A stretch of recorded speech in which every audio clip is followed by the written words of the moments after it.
Hi everybody, it's Thursday. We're on the floor of the New York Stock Exchange with Jim Cramer to break down today's market action. Jim, tariff worries seem to be back. It's the usual suspects. Yeah, it is, and I think that what happens is I'm calling it the NVRO, the Navarro basket, and we've got a bunch of them for action alerts. I'll talk about them during our exclusive club video. But I do want to point out that what happens is we get bad rhetoric from our country, then they give us more bad rhetoric, but I believe we are stronger. We have the stronger balance sheet. We have the stronger stock market, and those are the two things you should be thinking about. Forget the commentary, which says a command economy always beats a democratic economy. There are two command economies that I always like to cite. The 1944 Nazi command economy and the 1945 to 1990 Russian economy. And how'd they do? It's a good point. You know, some companies can weather this. Yesterday we talked about how Apple is such a big employer there. You spoke to Kevin Johnson. They now have this deal with Alibaba. Yeah, I mean, I think that was smart. I do believe that the situation with Starbucks was dire in terms of their problems with delivery. And in one fell swoop, Kevin Johnson's negotiated a deal that I think makes it so that you're going to start seeing positive comp store numbers in Q4. And it's a reason to own Starbucks, which has now become undervalued. Yeah, he was not worried about tariffs in his interview with you. No, I mean, he made it very clear that there's no, he's not worried about tariffs. There were some concerns that there would be a boycott, but you immunize yourself when you have Alibaba. And don't forget, the Kentucky Fried Chicken numbers for Yum China were very bad. There, I'm more concerned about a boycott than I am Starbucks. Okay, real money stock of the day, Dow DuPont. That's also a stock with exposure Dow DuPont, it's minimal, and they told me that even with these new tariffs, it'll be minimal. Dow DuPont, not like WestRock. These are companies that are visceral, emotional companies where people say, listen, the chart's bad, we should just sell them. And they don't understand that sometimes it requires patience. And if you don't have patience, then sell. If you do have patience, then wait. Okay, and we'll have more of your take on Dow DuPont and WestRock in our ActionAlertsPlus.com video, so please join us for that. Jim, let's talk about T-Mobile. They added 1.6 million new customers. Look, when I talked to John Leisure, John makes it very clear to me that as strong as they are, and they're adding double the number of AT&T, Sprint, Verizon, Comcast into these postpaid ads. But he's just saying, listen, don't forget, you need three viable competitors. You need T-Mobile to be everywhere in the country. They're almost there. They're really getting close. You need T-Mobile and you need Sprint to have a better balance sheet. If you merge with T-Mobile, it will, in order to be able to move into 5G and with alacrity. So let's understand that T-Mobile has been, Sprint has been a millstone to T-Mobile, but that John's very confident that he can get this through antitrust. It'll be a work in progress. Johnny's a confident guy, yes, to say the least. Yes, he is. Also, Apple Watch helping T-Mobile this quarter, which is pretty interesting. You remember, Apple Watch had 60% growth. I think that people should recognize longer battery life, many more features, and I wear it in the water, which is a big deal. Huh, all right. Meanwhile, Jim, last night on Mad Money, you talked about stocks levered to what you call the stay-at-home economy. It's a theme we've talked about for a long time. Was there one in particular you wanted to highlight? Well, I do want to highlight GrubHub, and the reason I want to do that is because we use caviar at Bar San Miguel, my small plate Mexican restaurant in Carroll Gardens, and we use them for delivery. Because they're very, very good. We like GrubHub, but you can get more. We have a fast response time with caviar. GrubHub doing well. Caviar is embedded within Square.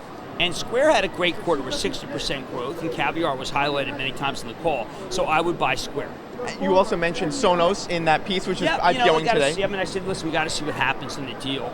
I think of Domino's. I could have mentioned Wingstop, by the way. Video games, some news, Activision Blizzard is positive.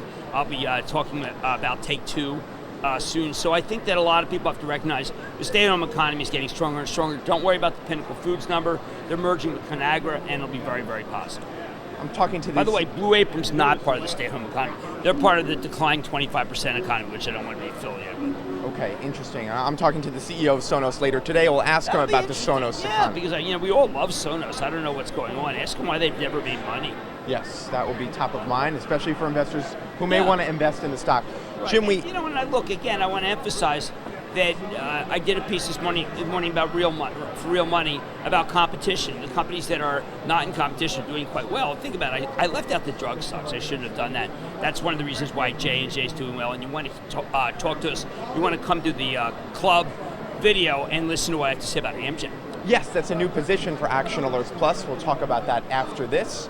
Jim, yesterday we had a Federal Reserve statement. It was a pretty short statement, but it kind of dovetails to what took place on your show 11 years ago. I mean, 11 years ago is really kind of, look, Jon Stewart took a real shot at me, and it hurt.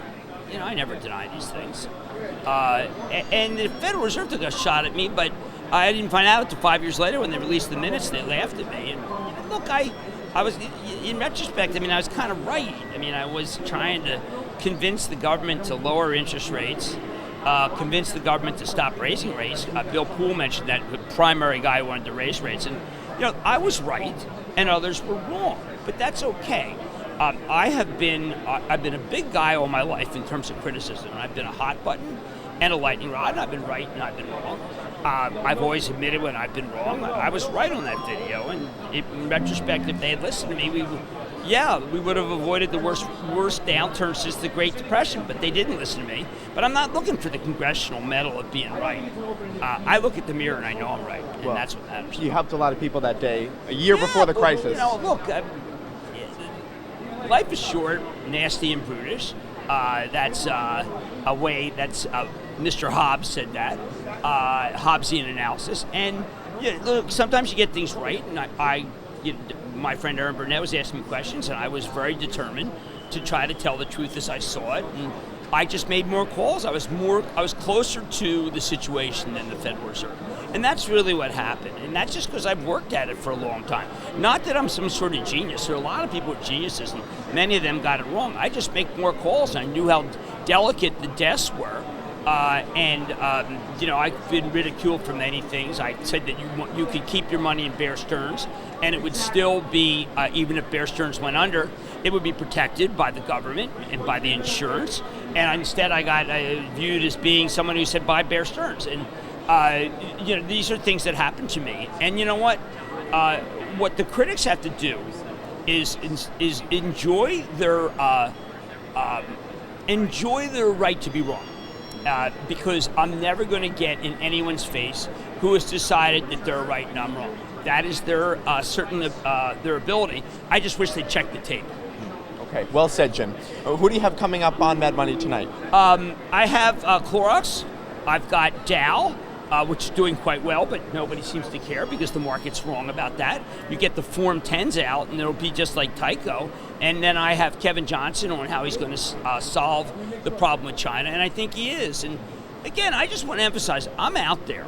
I've been willing to be out there for a very long time, and I'm always going to be out there because that's my nature. I don't criticize the home team. I love my Philadelphia Eagles. I'll be going there tomorrow. But when I look at the Rant and I think, wow, you know what, I was pretty prescient, I can't just say, well, but I was also dumb. You know, sometimes you're prescient, sometimes you're not. I got that one right. All right, Jim, we'll have more in our ActionAlertsPlus.com video. Join us there.